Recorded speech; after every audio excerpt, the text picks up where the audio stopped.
Namun hakim seolah tidak mengindahkan fakta itu dan membuat opininya sendiri bahwasanya tersangka ini memiliki niat untuk membawa korban berobat.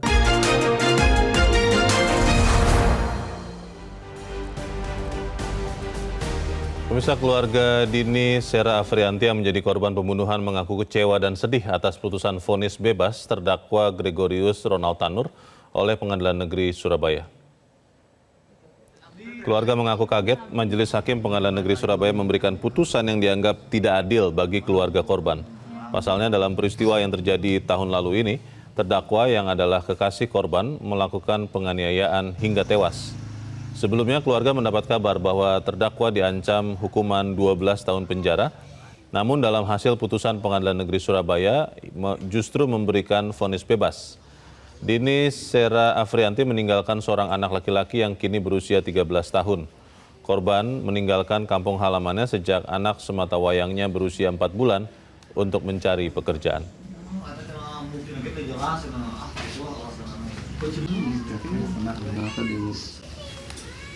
Nggak tahu menau ya, nggak tahu menau ini itu gitu kan. Tahu-tahu udah nggak ada, tahu-tahu udah dibebasin.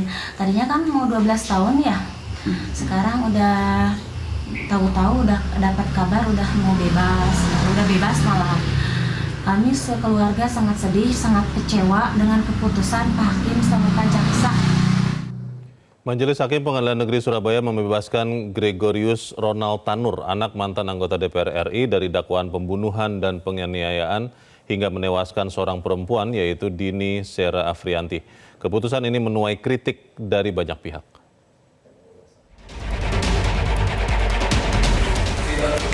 Memerintahkan terdakwa dibebaskan dari tahanan segera setelah putusan ini diucapkan.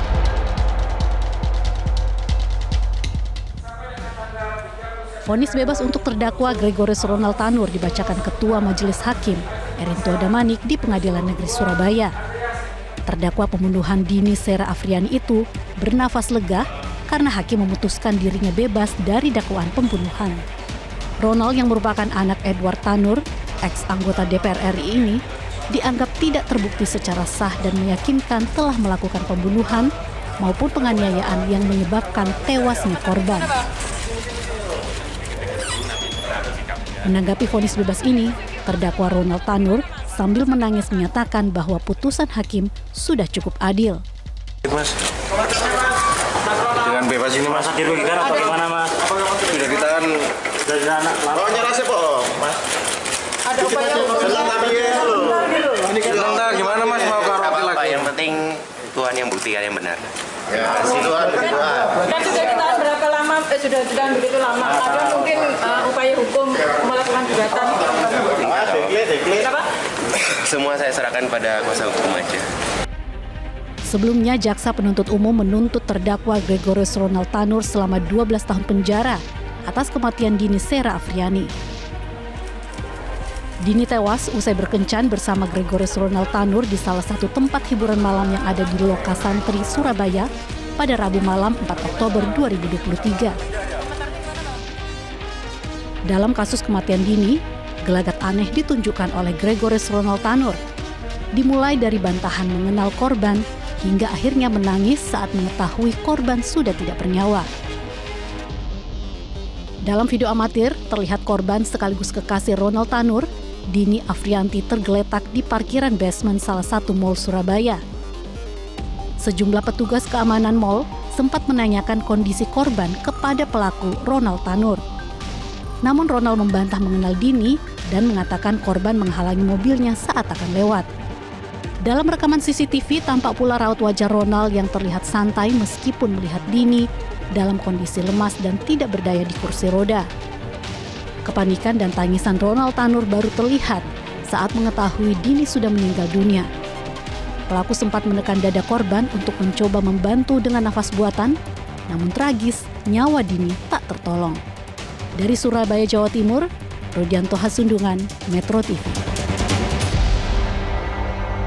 Pemirsa, Ronald Tanur divonis bebas dalam sidang putusan di Pengadilan Negeri Surabaya. Putusan bebas terhadap Ronald Tanur ini dinilai mencederai rasa keadilan publik. Untuk membahasnya telah terhubung bersama kami Dimas Yemahura yang adalah kuasa hukum keluarga korban Dini Sera Afrianti. Mas Dimas, selamat sore. Selamat sore Mas, Assalamualaikum warahmatullahi wabarakatuh. Waalaikumsalam. Mas Dimas, kita melihat bahwa kuasa hukum Anda dan teman-teman menilai ada kejanggalan dalam putusan Majelis Hakim Pengadilan Negeri Surabaya. Kejanggalan apa yang persisnya Anda maksudkan? Ya, terima kasih. Dari catatan kami, kejanggalan-kejanggalan yang dilakukan oleh hakim antara lain satu, hakim tidak melihat secara utuh bukti dan fakta-fakta yang ada di persidangan secara komprehensif dan objektif. Ini di mana hakim menerangkan di sana korban meninggal karena pengaruh alkohol dan sakit lambung. Padahal jelas ada bukti forensik, ada bukti dari kondisi fisik dari korban yang di sana terdapat tanda-tanda kekerasan dan adanya pendarahan di dalam tubuh korban berdasarkan hasil otopsi. Tentu di sini sangat mengecewakan bagaimana hakim membuat opini sendiri, mengarang opini sendiri untuk dijadikan pertimbangan dalam putusannya. Kemudian yang kedua adalah mengenai tentang adanya pertimbangan hakim bahwasannya tersangka ini memiliki niat untuk membawa korban berobat di rumah sakit. Padahal dalam fakta persidangan maupun dalam fakta rekonstruksi sudah dijelaskan bahwasannya yang membawa korban ke rumah sakit ini adalah atas inisiatif dan desakan dari pengelola apartemen maupun security apartemen. Sehingga tersangka pada saat itu diminta untuk membawa korban ke rumah sakit didampingi pengelola apartemen dan security apartemen. Namun hakim seolah tidak mengindahkan fakta itu dan membuat opininya sendiri bahwasanya tersangka ini memiliki niat untuk membawa korban berobat. Kemudian yang terakhir adalah mengenai eskalasi waktu yang terjadi antara tersangka menemukan korban di basement kemudian tidak langsung membawa ke rumah sakit. Di sini juga membuktikan bahwasanya tidak ada sebenarnya niat dari tersangka untuk membawa korban ini ke rumah sakit. Kejanggalan berikutnya adalah terkait dengan waktu putusan, di mana sudah ada 14 hari sesuai jadwal putusan yang harusnya dilaksanakan pembacaan pada tanggal 22 Juli 2024 hari Senin. Namun pada tanggal 22 Juli 2024 hari Senin itu, Majelis Hakim menyatakan belum siap dengan putusannya. Yang kemudian putusan itu ditunda pada hari Rabu tanggal 24 Juli 2024 dengan membebaskan tersangka GRT. Disinilah kejanggalan-kejanggalan yang menurut kami di sini hakim sudah kehilangan hati nuraninya dan kami mengindikasi hakim mempermainkan proses peradilan yang ada di persidangan terhadap almarhum Dini Sera Afrianti.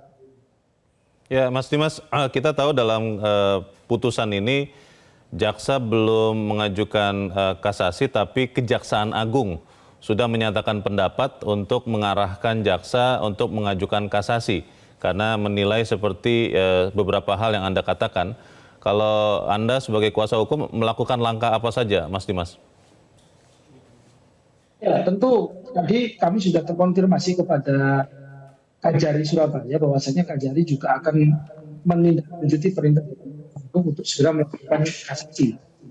Begitupun juga kami sebagai kuasa hukum dari korban akan melakukan langkah-langkah upaya hukum untuk melaporkan 3 majelis hakim yang memeriksa perkara ini di Badan Pengawas Hakim Mahkamah Agung dan juga kepada Komisi Yudisial. Dan kami juga akan mempertimbangkan dan sedang mempersiapkan laporan juga untuk melaporkan 3 majelis ini kepada Komisi Pemberantasan Korupsi untuk juga ikut melakukan investigasi dan pemeriksaan terhadap 3 hakim ini. Jika ditemukan adanya indikasi atau dugaan serta bukti-bukti yang mengarah pada tindakan korupsi atau mungkin adanya tindakan penyuapan yang dibuktikan dengan bukti yang cukup, kami minta kepada Komisi Pemberantasan Korupsi juga untuk melakukan penindakan secara hukum terhadap 3 hakim ini. Jadi semua upaya itu dilakukan secara paralel ya, Mas Dimas ya, kepada KPK, kepada KY itu? Siap, kami melakukan secara paralel. Tentu kami meminta sikap gentleman dan korporatif dari Pengadilan Negeri Surabaya untuk segera memberikan salinan putusannya baik kepada Kejaksaan Negeri Surabaya maupun kepada kami tim kuasa hukum. Baik, jadi ini akan menunggu 14 hari sejak salinan diterima ya. Nanti baru kemudian kasasi itu akan diajukan oleh Kejaksaan di Surabaya. Begitu ya Mas Dimas ya? Siap. Kalau kemudian tidak ditemukan apa yang didugakan, termasuk mungkin apakah ada upaya suap atau yang lain, apa yang akan dilakukan oleh kuasa hukum terhadap putusan bebas Ronald Tanur ini, Mas Dimas? Baik, tentunya kami akan menunggu putusan dari Majelis Hakim Kasasi yang memeriksa kasasi jaksa ini.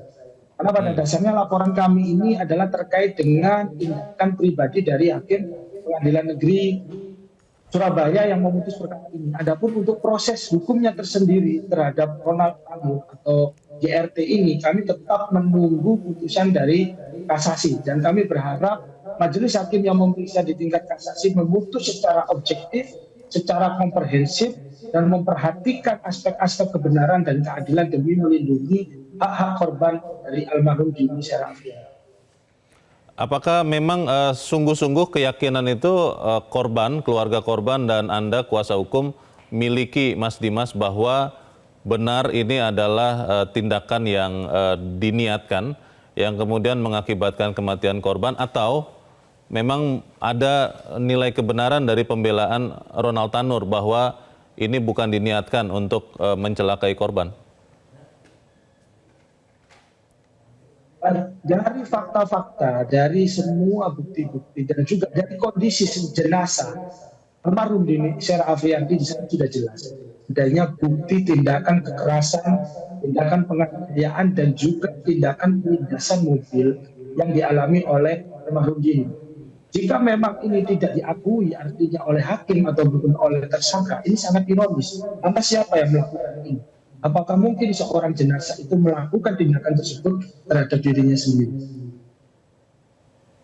Kejaksaan Agung mengatakan, Mas Dimas, bahwa ini tepatnya Pak Harli Siregar di dalam keterangan persnya, Kapuspen, mengatakan bahwa sebetulnya tindakan GRT yang membawa korban ke rumah sakit, sebetulnya kalaupun dipertimbangkan itu hanya untuk sesuatu yang meringankan konsekuensi dari tindakannya, bukan membebaskan. Kalau Anda kuasa hukum menilainya seperti apa?